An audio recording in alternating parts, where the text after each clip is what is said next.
नमस्कार प्रिय विद्यार्थियों, एक बार फिर से स्वागत है राजकीय महाविद्यालय नीम का थाना के इस YouTube चैनल पर, जहां पर आप रोजाना अच्छे लेक्चर्स देख पा रहे हैं और अपनी पढ़ाई में उसको यूज कर पा रहे हैं।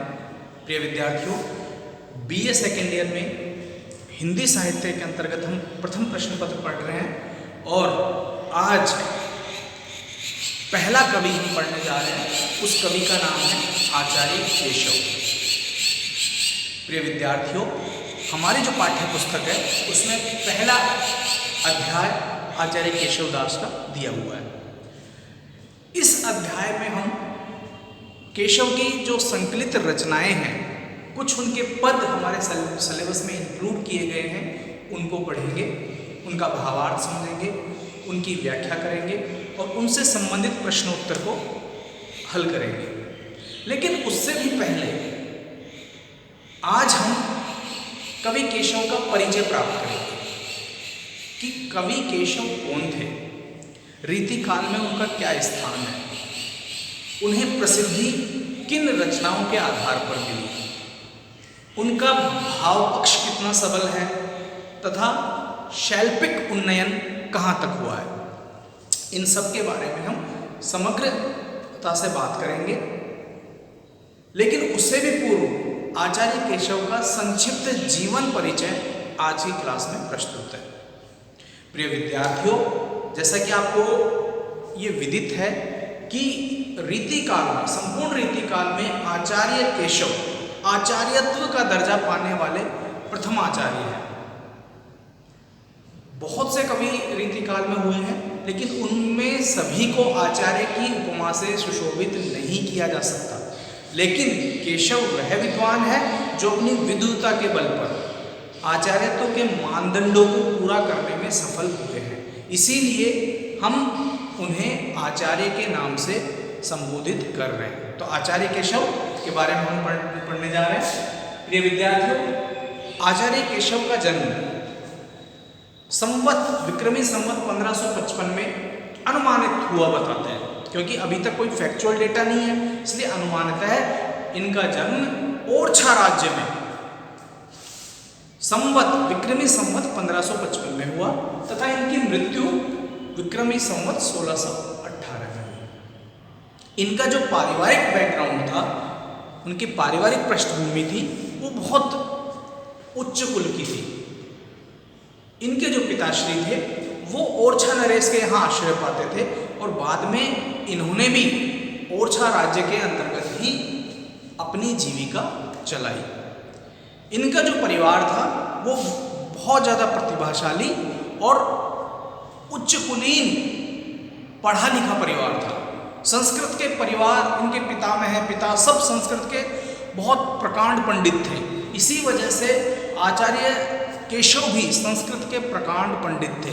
ये भी कहा जाता है कि इनके परिवार में संस्कृत बोलने और सुनने का वह माहौल था कि इनके यहाँ तो सुख शारिकाएँ, नौकर चाकर भी संस्कृत से ही संबोधन करते थे। इनके बारे में एक बहुत अच्छा पद भी प्रस्तुत है कि भाषा बोलने जानहि जिनके कुल के दास, तिन भाषा कविता करी जड़मति के शिवदास। अर्थात केशव दास ने संस्कृत को छोड़कर ब्रज भाषा में कविता की। इस बात का उन्हें दुख है, पश्चाताप है, वो गिल्ट फील कर रहे हैं, आत्मग्लानि महसूस कर रहे हैं कि जिनके कुल के नौकर चाकर भी संस्कृत में बात करते हैं, वह व्यक्ति संस्कृत को छोड़कर एक सामान्य सी भाषा में कविता कर रहा है। तो ये कवि के लिए स्वयं शर्म भरी बात थी। लेकिन ये बात यह सिद्ध करती है कि संस्कृत का उनके घर में कितना बेहतर माहौल था। तो संस्कृत के विद्वान थे, प्रकांड विद्वान थे। इन्होंने काव्य शास्त्र का और संस्कृत के काव्य शास्त्रीय परंपरा का, काम शास्त्र का, छंद शास्त्र का, पिंगल शास्त्र का आदि का बहुत गहरा अध्ययन किया था।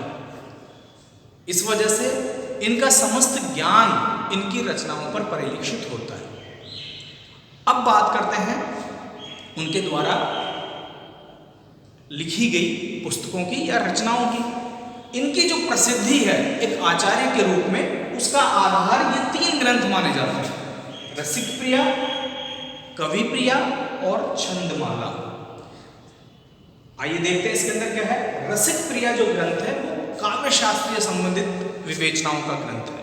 इसमें काव्य शास्त्र के विभिन्न मानदंडों के बारे में बताया गया है।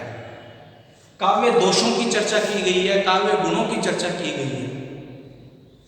इसके अलावा कवि प्रिया जो ग्रंथ है वो विशुद्ध रूप से एजुकेशनल पर्पस से था, अर्थात शिक्षा देने से संबंधित एक टेक्स्ट बुक है। जिस प्रकार हमारे पाठ्यक्रम की पुस्तकें होती हैं, रेफरेंस बुक्स होती हैं, वैसे ये उस समय के, तत्कालीन समय के विद्यार्थियों को काव्य शास्त्र से संबंधित ज्ञान प्रदान करने के लिए बहुत अच्छी रचना थी। इसका प्रयोग बहुत से विद्वानों, अन्य विद्वानों ने रेफरेंस के रूप में भी किया है, रेफरेंस पुस्तक के रूप में भी किया है। इसके अलावा इनकी जो प्रसिद्धि थी उसमें छंदमाला का भी बहुत बड़ा योगदान है। छंदमाला जो ग्रंथ है वो छंद शास्त्र से संबंधित है, जिसमें पहले से प्रचलित आ रहे छंदों की विवेचना की गई है तथा कुछ नए छंदों की भी उद्भावना आचार्य केशव द्वारा की गई है। तो विशुद्ध रूप से छंद शास्त्र से संबंधित ग्रंथ है। इनकी जो रचनाओं का था, जो संसार था वो बहुत व्यापक था, वर्साटाइल था, उसमें भांति भांति की रचनाओं का समावेश है। इनकी अन्य प्रमुख रचनाओं में शामिल है नखशिख।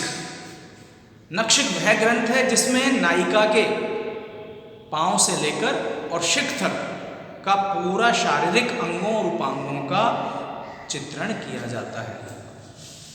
रतन बावनी, वीर सिंह देव चरित्र, जैसा कि नाम से स्पष्ट है, इनके कुछ आश्रयदाता ये भी रहे थे और उनका चारित्रिक मान बढ़ाने के लिए अर्थात ये रचनाएं उन्होंने की हैं। इसके अलावा विज्ञान गीता और जहांगीर जस चंद्रिका प्रबंधात्मक रूप में है, जहांगीर जस चंद्रिका, और इसमें जो वर्णन है वो काव्य शास्त्रीय मानदंडों के अनुसार है तथा तत्कालीन जो जहांगीर जो बादशाह थे मुगल काल में उनसे संबंधित है। तो इस प्रकार ये जो रचनाएं हैं ये इन्हें एक मुकम्मल कवि शिक्षक तो प्रतिष्ठित करती ही हैं, इसके अलावा इन्हें आचार्यत्व का मान भी प्रदान करती हैं। प्रिय विद्यार्थियों, आचार्य केशव बहुधा बहुत से आलोचक इन्हें कठिन काव्य का प्रेत कहते हैं। आचार्य केशव को कठिन काव्य का प्रेत उपमा दी गई है। आचार्य रामचंद्र शुक्ल ने इनके काव्य की क्लिष्टता की वजह से इन्हें एक उपमा प्रदान की, कठिन काव्य का प्रेत, जो कि कई अर्थों में सही भी लगती है, क्योंकि इनका आग्रह चमत्कार प्रदर्शन और अलंकार प्रियता पे था। ये एक अलंकारवादी आचार्य कहे जाते हैं। ये रस के बजाय अलंकारों को ज़्यादा महत्व देते हैं, इसलिए इनका जो काव्य है उसमें अलंकार सायास रूप से आए हैं। एक तो इन्होंने अपने आप को एक उत्कृष्ट कोटि का कवि सिद्ध करना चाहा, जो कि उस समय की परंपरा थी, मांग थी समय की, और दूसरी इनके चूंकि संस्कृत के अगाध पंडित थे और संस्कृत के काव्य शास्त्र के निष्णात विद्वान थे, तो वही की वही भाषा और शैली इनके ब्रज भाषा के काव्य में परिलक्षित होती है। तो इनका जो ब्रज भाषा का काव्य था वो किंचित मात्रा में, कुछ मात्रा में समझने के लिए सामान्य पाठक के लिए दूर हो गया है, थोड़ा मुश्किल हो गया है। तो काव्य में आई इस क्लिष्टता और कठोरता की वजह से इन्हें आचार्य रामचंद्र शुक्ल ने कठिन काव्य का प्रेत नामक उपमा दी गई है। हालांकि जब हम इनका अनुशीलन करते हैं, आलोचना करते हैं, तो हमें ये पाते हैं कि चूंकि अपने आप को बेहतर कवि सिद्ध करना उस समय की मांग थी, और चूंकि विद्वान थे तो जो विद्वता है वो काव्य में परिलक्षित होनी भी चाहिए। अतः हम इन्हें एक उत्कृष्ट कोटि का कवि, शिक्षक और आचार्य कह सकते हैं। इनका जो भाव पक्ष था और कला पक्ष था उसके बारे में हम अगली क्लास में हम बात करेंगे। अभी तक के लिए ये सिर्फ बेसिक परिचय ही। Thank you.